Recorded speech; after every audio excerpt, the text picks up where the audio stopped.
Hey folks, Tom Norfleet with www.citizenshipquickly.com. Wanted to talk to you about St. Kitts and Nevis Economic Citizenship Program and getting a passport there. First of all, I wanted to talk to you about the visa-free and visa-free on arrival countries. The Federation right now of St. Kitts and Nevis, you can travel to 152 countries visa-free and visa-free on arrival. These are countries and territories as of July the 2nd, 2019. It's rated as the 26th best passport in the world. St. Kitts has got a lot of things going for it. It's actually the best as far as visa-free travel of any of the fast-track programs in the Caribbean as of right now. So this is something that you ought to look at. It's about 1,200 miles southeast of Miami, Florida. I can actually see St. Bart's to my left and Antigua to my right on a clear day. That's how close it is to some of the adjoining islands. The weather is, in my opinion, is the best weather in the world. I've been all over the world, and the weather in the Caribbean is really the best. It stays right around 80 degrees Fahrenheit all year round. It's not quite as hot in the summers as Florida is. And then during the winter time, Florida actually gets colder than St. Kitts and Nevis does. If you're going to get property, I would get it St. Kitts versus Nevis because the property is a lot easier to resell in St. Kitts versus Nevis. There's a lot more amenities, more golf courses, more doctors in St. Kitts versus Nevis. A lot of people come over by ferry from Nevis to St. Kitts because of even more job opportunities, especially if you're going to do a business. I would do a business in St. Kitts versus Nevis. I mean, I could go on and on. There's a lot more opportunities and places and restaurants to eat at in St. Kitts versus Nevis. So this is something you ought to think about, when you're buying, if you're picking between those two different areas.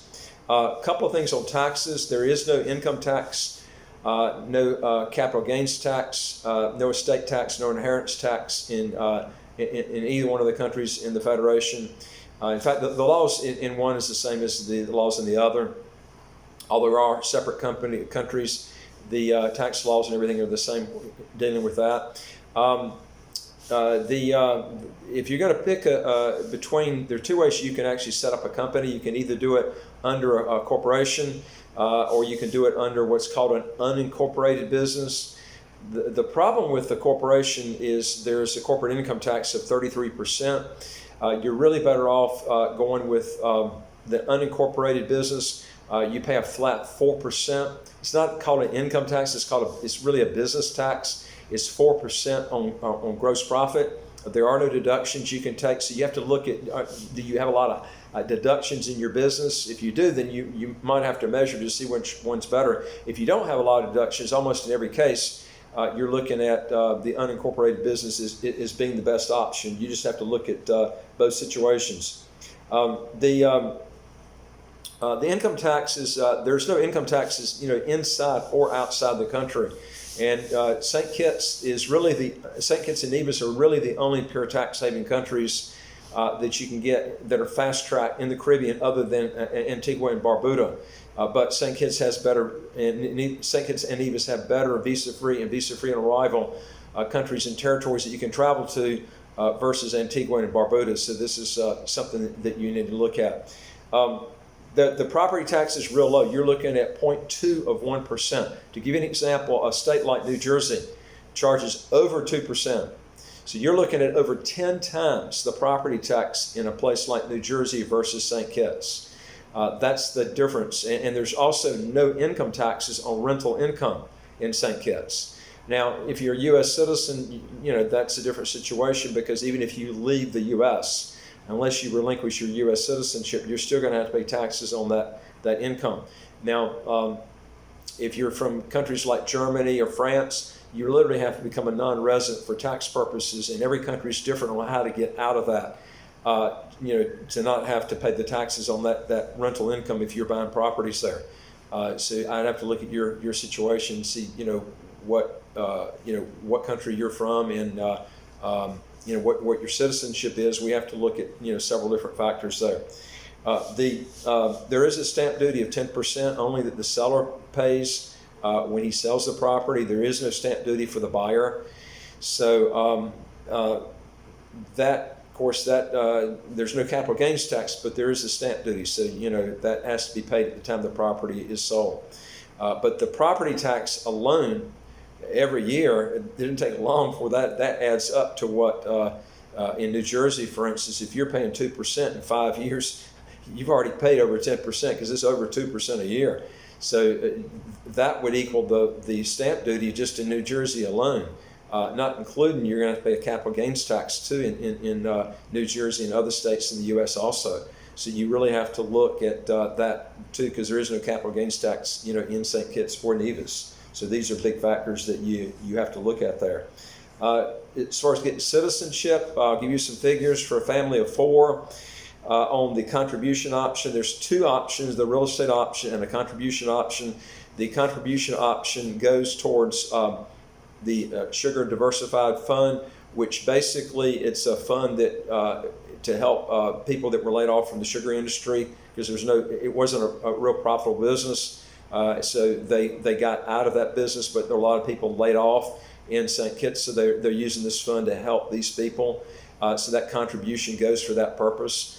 So the contribution option, if you take a family of 4, is roughly about $207,500 US. The cost for a family of 4 using the real estate option would be $267,600 US. That's for a husband and wife and 2 kids. We rate the St. Kitts and Nevis passport as far as being, we consider as the best passport in the Caribbean, but there are some things I'm going to mention to you at the very end of this that you need to take note of. One of the things too is that there's been issues with St. Kitts that I want to bring out is the fact that St. Kitts has had a lot of problems with people who bought properties before January the 1st, 2012 for the property option. The St. Kitts government changed the law January the 1st, 2012, and they said that people that bought from that date forwards, if they bought for citizenship purposes, could take that same property and resell it to someone else that wanted citizenship with that same property after 5 years of holding the property.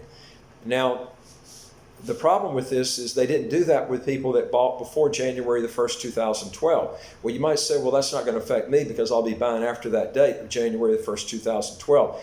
That's true, but you might want to take into consideration the government had no loyalty towards these people who really put St. Kitts on the map. You got to remember, almost everybody got out of the citizenship business around 2002 and didn't come back until about 2010. So all this economy that was built in St. Kitts was from these economic citizens that went in and bought in St. Kitts and Nevis and bought with a real estate option before January the 1st, 2012. And now these people cannot resell their property to other people that want citizenship using their property, so they can't sell their property. You have to have those other people that are foreigners coming in and buying, and that shows what kind of loyalty they put towards those economic citizens that bought before January the 1st, 2012, and they're mad as hell with the government on this, and they've tried contacting the government. The government will not, they won't respond, they won't have any hearings on this. They just pretty much just took their money. They gave the citizenship program of the economic citizenship to them. They got the passport, but now these people are stuck. They can't resell their property. I'm thinking, what harm is this to give the same people that bought after January 1st, 2012? They got the right to sell their property for economic citizenship to someone else that wanted to get citizenship. Why are they not letting the people that bought before this date? I don't understand why they did that. And they won't have hearings. They won't talk to them. It's like they just don't care about them. I mean, that's something you might want to consider about St. Kitts. This is one issue I've got with that country because these people are real loyal about buying property, and the government just basically snuffed them out, and they can't sell their property. If they can sell, it's going to be at a huge loss. So this is something you really have to consider when you're buying in a country like that. Is they basically have no loyalty, in my opinion, towards the citizens that have really aided that country in the Sugar Diversified Fund and in other areas in hiring people in the real estate option. You know, these are people that went in. Now, the people with that did the contribution, they were not penalized. But the people that had bought property that wanted to resell it, they did get penalized. So this is something that I would consider. You know, anyway, if you got a question or comment, put that below. And also, if you are interested in getting new videos, hit the subscribe button to the right of your screen, and we'll get those out to you as soon as they come in. Look forward to talking to you on the next video. And if you're interested in getting a second passport and citizenship program, we can help you out. We can get programs approved as quick as 2 months. Look forward to hearing from you. Thanks. Bye.